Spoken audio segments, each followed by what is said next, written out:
The tank personnel were all wearing their civilian shoes. We took the felt boots off of every dead Russian, took off their clothes.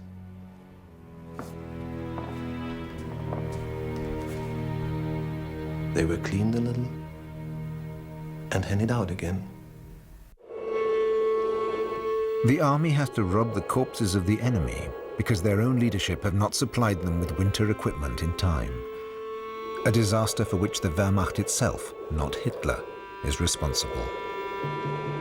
Für den Fall eines Scheiterns der Blitzkriegsstrategie gab es keinen Plan B. Die Blitzkriegsstrategie musste funktionieren oder der deutschen Kriegführung war ihre strategische Grundlage entzogen. Und dieser Umstand macht das Scheitern des Blitzkrieges im Herbst 1941 zu einer solchen, aus Sicht der deutschen Kriegführung, zu einer solchen Katastrophe.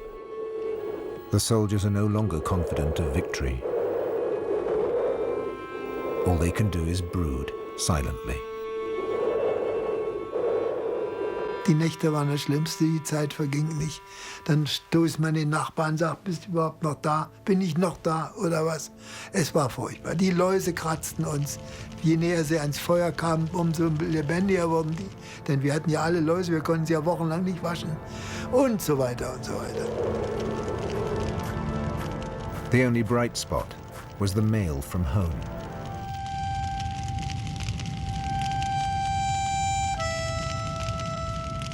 Ich bekam Post und dann war eine Karte drin meiner Mutter mit guten Wünschen für das neue Jahr und für Weihnachten. Und ein Marmorkuchen, mein Lieblingskuchen. Also alles Dinge, die Nahrung für Körper und Seele waren. Und von den paar Süßigkeiten, die drin waren, habe ich alles verteilt an die Leute. Dann haben wir jedes Wort meiner Mutter auf der Karte vorgelesen. Und da war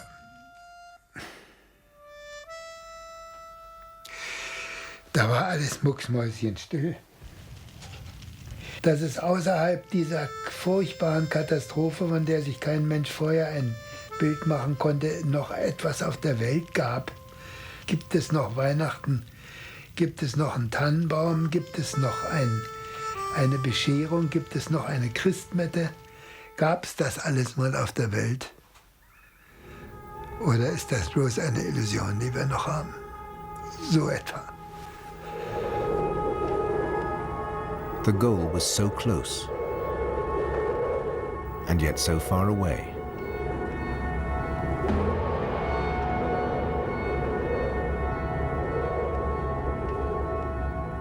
Da habe ich plötzlich in der Morgensonne durchs Scherenfernrohr die goldenen Türme des Kremls gesehen. Die haben da so aufgeleuchtet und geblitzt. Das war ein fantastisches Bild. Und vor allen Dingen, das hat einem das Gefühl gegeben, Mensch, du bist unmittelbar davor. Menschenskinder, wir haben es nicht mehr weiter oder so ähnlich nicht. Tja, und das war es dann auch. December the 5th, 1941. The Panzer Vanguard of the Wehrmacht is poised to enter Moscow.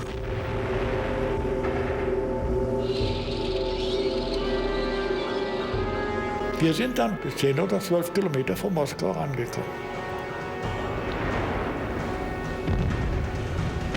Da musste ich mein Fahrzeug sprengen und von da aus ging es zu Fuß zurück. The Soviet counterattack.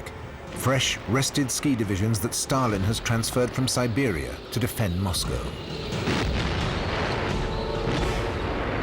Es gab nur noch eins, Flucht nach links, weg von der Straße, durch den hohen Schnee und von hinten die Skiläufer, die Panzer. Wir sind gelaufen. Und dabei habe ich die 08 rausgezogen und habe gedacht, wenn du jetzt verwundet wirst, dann ziehst du sofort die Pistole und hältst sie dir am Kopf. Es sind mehrere hinter mir liegen geblieben, die wurden mit Bajonett umgebracht. Die sind vielleicht 15, 20 Mann gewesen, die den Waldrand erreicht haben von den 300. The Wehrmacht has suffered its first defeat. The dream of a quick victory is gone. Dass wir Moskau nicht einnehmen konnten, war eine Riesenenttäuschung. Für den Ehrgeiz der Truppe, unter dem Motto, das schaffen wir schon, aber das hatten wir eben nicht geschafft. Das gab es bis dahin ja fast für eine Panzerdivision nicht. Und das machte selbstverständlich nachdenklich. Hitler gives the order.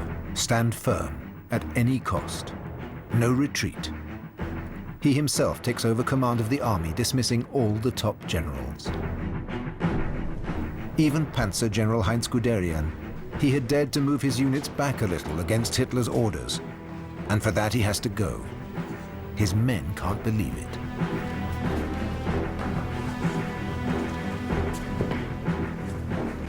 Man sagte, wie kann man einen solchen Fachmann wegen kaum nachvollziehbarer Gründe, wie kann man so einen ablehnen? Also das war schon ein Schlag gegen die traditions- und selbstbewussten Panzerleute. Ne? Das hat uns nicht gefallen. A year later, the circumstances of Guderian's dismissal still anger his comrades in captivity in England.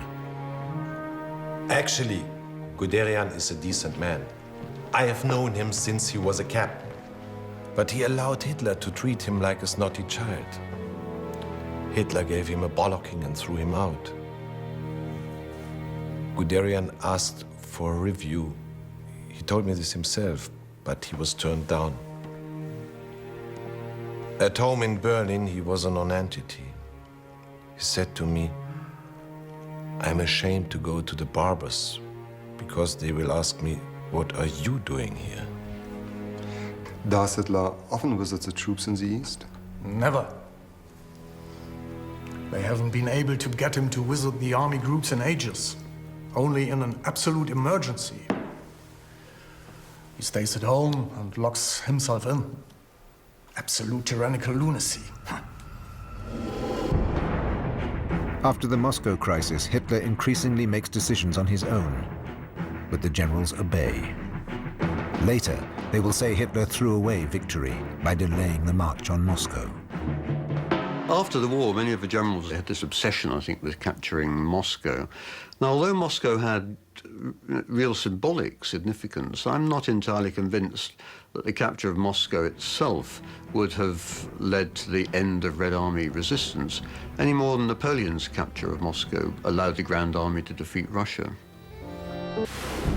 February 1942. The Wehrmacht is on the defensive for the first time, and it gets a taste of its own medicine.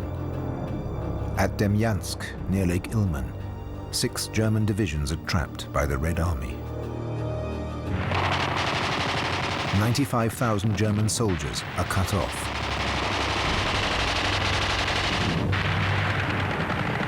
They can only be supplied by air. Defeat is only a matter of time.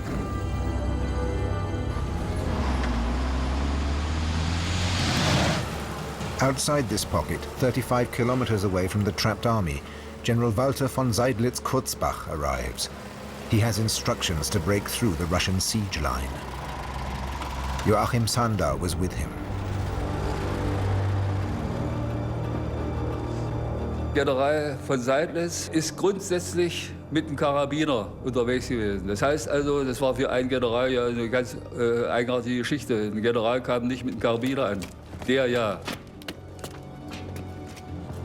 Wenn einer einen Karabiner umhängt als General, ja, dann hat er schon gewonnen bei den Lansern.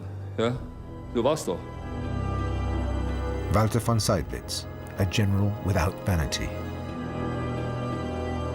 Er hatte wirklich für jeden Einzelnen, ob es nur Offizier, Unteroffizier oder der einfache Pionier oder Jäger gewesen ist, ein offenes Wort gehabt.